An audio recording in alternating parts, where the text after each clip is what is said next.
PJNET Live Tuesday, February 18th, 9 o'clock here on the East Coast.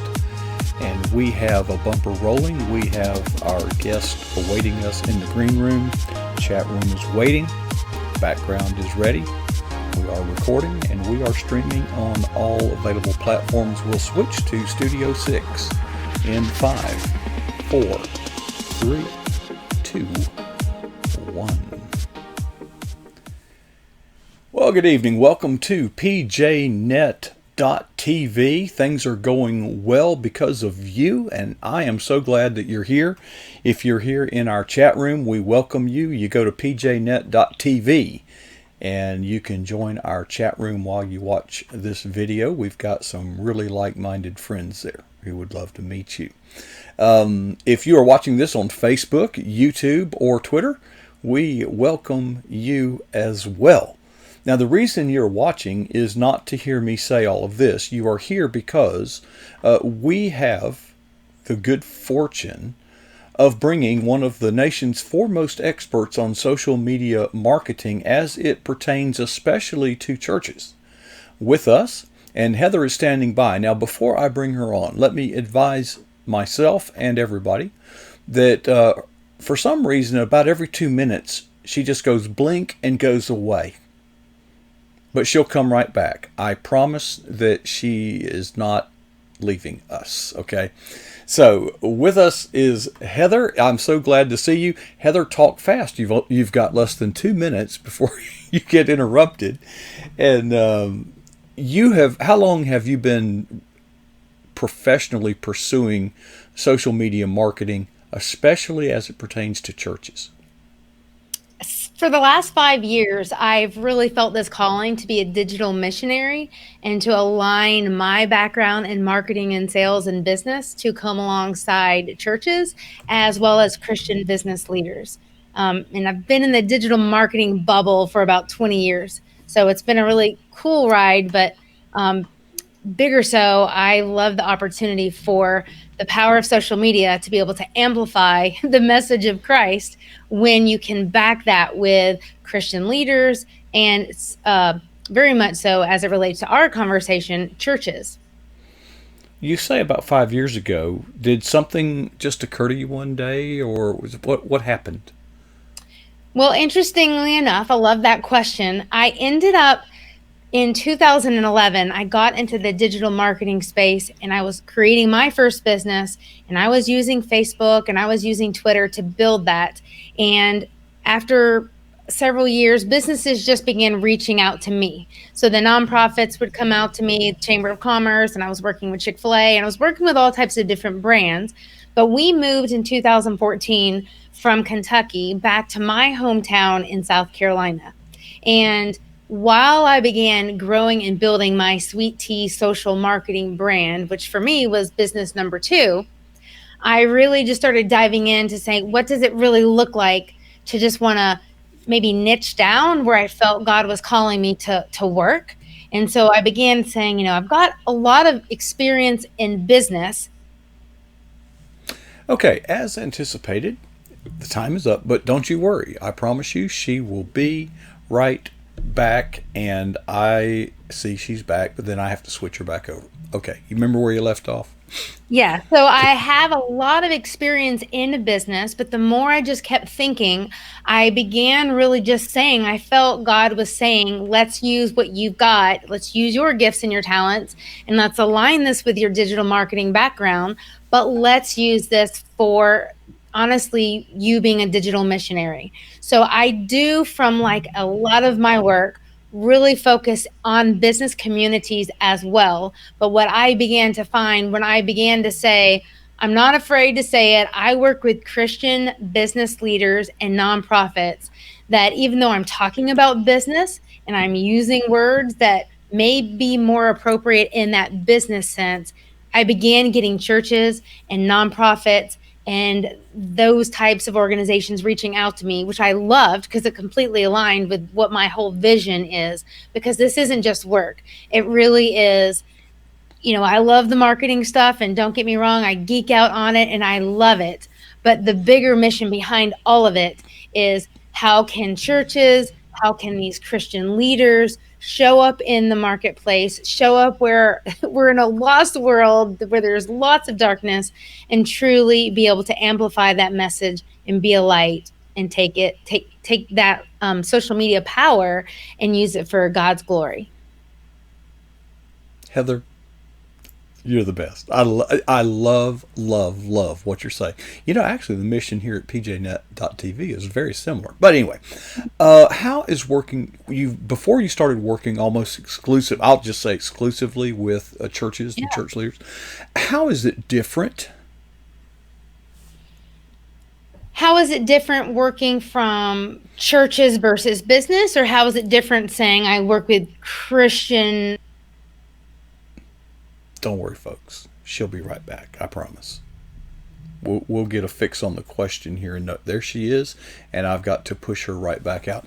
I guess what I'm saying is when you work in the secular market, they're driven by profit, the bottom line, so to speak. Where the mission in the church environment, and the Christian environment, is a little bit more the messaging. So and churches, when I try to work with them, I get very frustrated because they don't seem to embrace new things. They don't seem to embrace they don't see the power. Or if they see it, they think it's dark and we shouldn't go there. After all, the porn industry uses the internet, and you get the crazy. So that's kind of what I was fishing for, is how are you being received or not received, as the case may be, dragging churches by their hair, I presume, kicking and screaming across the technological digital threshold. Is that an overstatement? Well, I think the maybe a statement that seems to really resonate with what I'm experiencing is that the businesses, or the churches rather, that are smaller, that don't have that digital marketing team, oftentimes they are hungry to want to use social media, but it is maybe their leadership of the church that's not on the same page.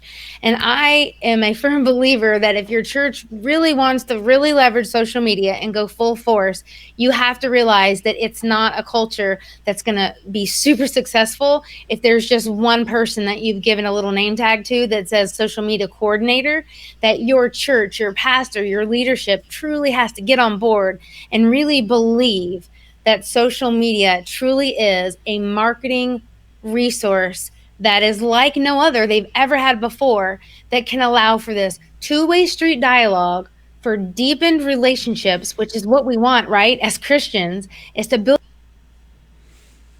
Okay, we're going to take this in spurts tonight, folks.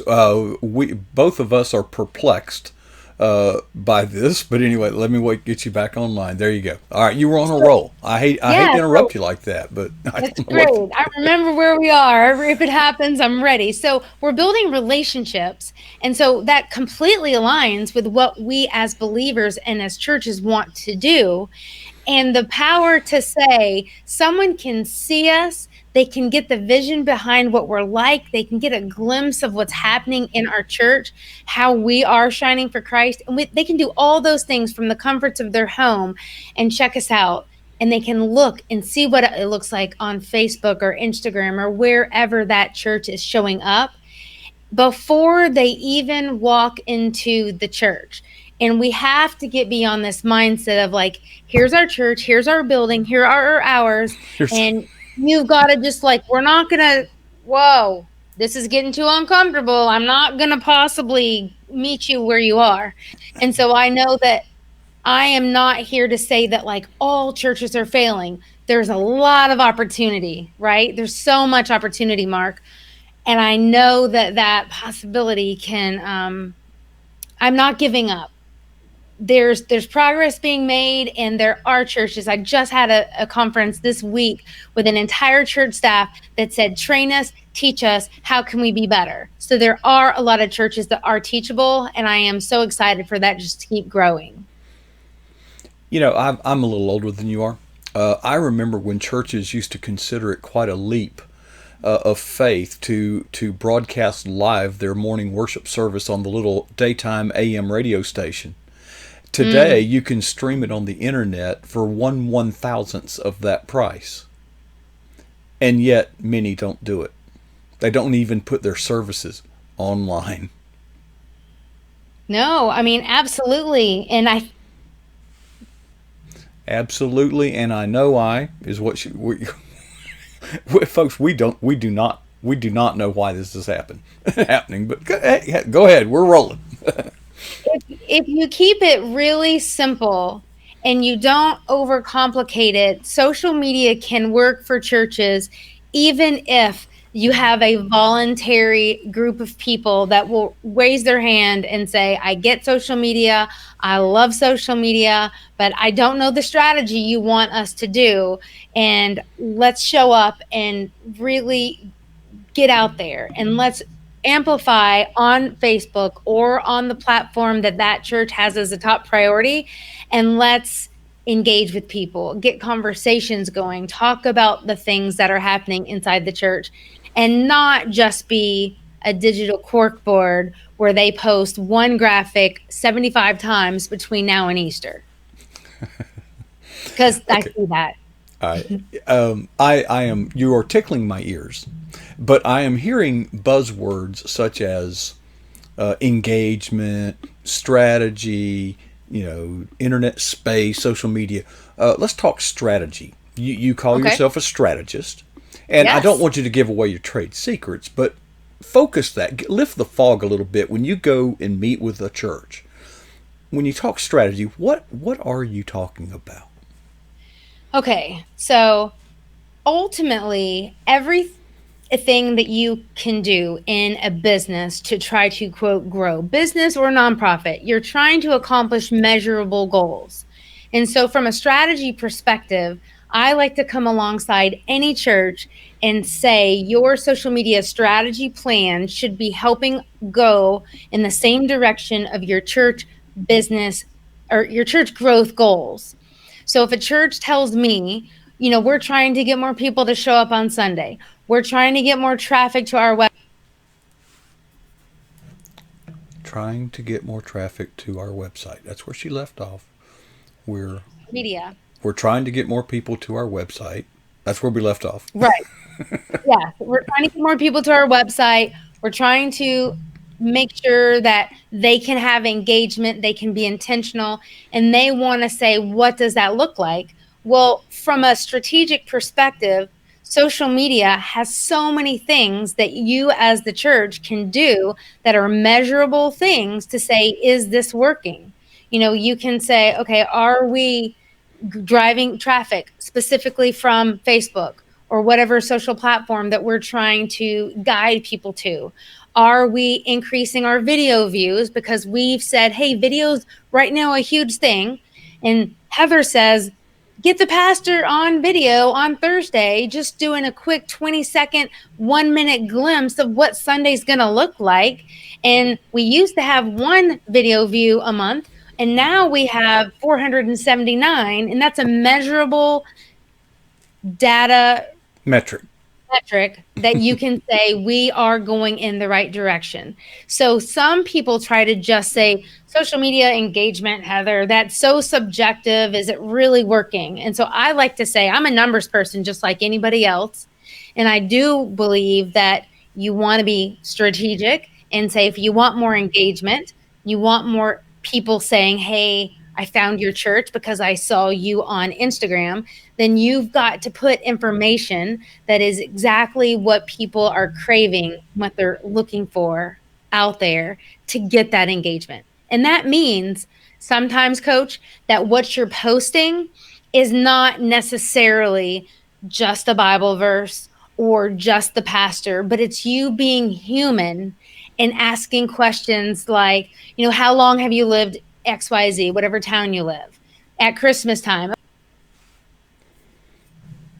At Christmas time, she'll be right back. Yeah.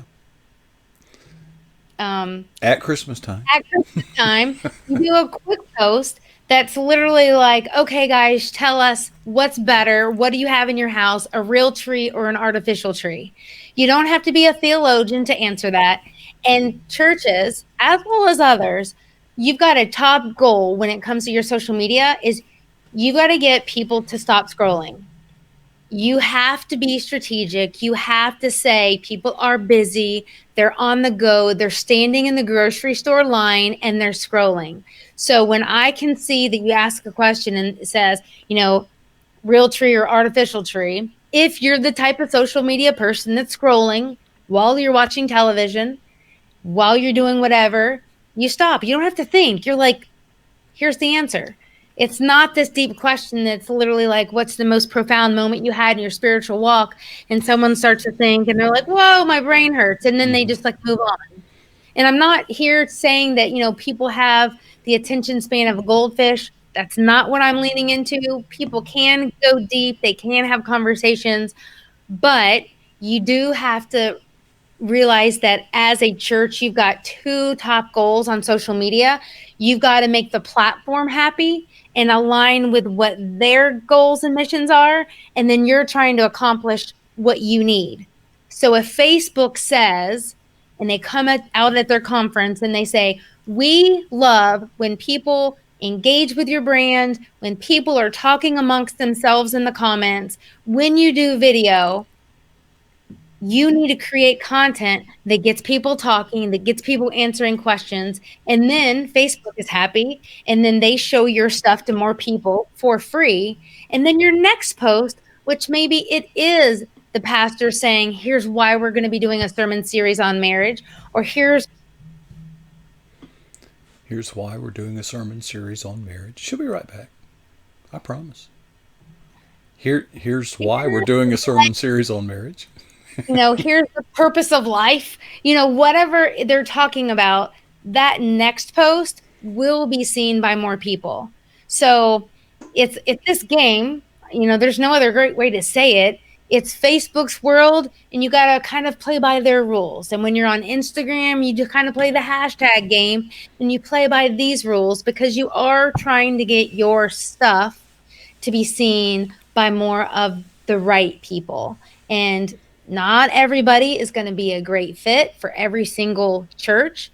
In some churches, maybe they're trying to target singles, and maybe a different church is trying to target people with young families. And it doesn't, and I don't mean the word target in a bad way, meaning they just have great, awesome programming or great events, or maybe that's just where they feel God is really putting their heart. They're And that reaching out to. yes, that needs to be aligned on their social media message and not like this complete disconnect. I'm seeing in our chat room, our church needs to hear this. Call me. I bet you'd tell them, wouldn't you? Yeah. Gosh, we've only got a couple minutes left, and I realize we've been interrupted. Thank you for recovering. Thank you all who are watching for kind of bearing with this. Neither of us know why this is happening. It's never happened before. Hmm. So, in wrapping it up, there's a whole lot I could say, but what is the give us a success story. What's the one time you worked with a client that you feel the best about? Mm. I honestly mean this with the best of intentions is when I say, here are 10 things that your church is completely missing the mark on. And I say, Oh, we got to hear the rest of this. We've got to hear the rest of this. Okay. Well, hold on. Here are 10 things that you're missing the mark on. I want to hear this. Nail it. okay, All right. okay. I'm going to fly through this just so we can get this on here and be a part of your episode. So, you ready? Go. Okay. So churches need to determine what consistency looks like for their church and stick to it. So if you're going to post 3 times a week or if you're going to post 10 times a week, you need to be consistent so your audience can know that you are going to be there. You need to know why people should follow your church. And if your church doesn't know that, then you are going to have a really hard time trying to display that on social media. Churches need to be inspiring and have content that literally is sharing the good news of Jesus through the real people that are inside the walls of your church. And you tell those stories on social media. They need to educate, put information out there in short, quick, easy nuggets, You aren't going to put the whole sermon series on there, but you can do one minute video and just break things up into small pieces. Use video, get your pastor on board. Your pastors need to be making video.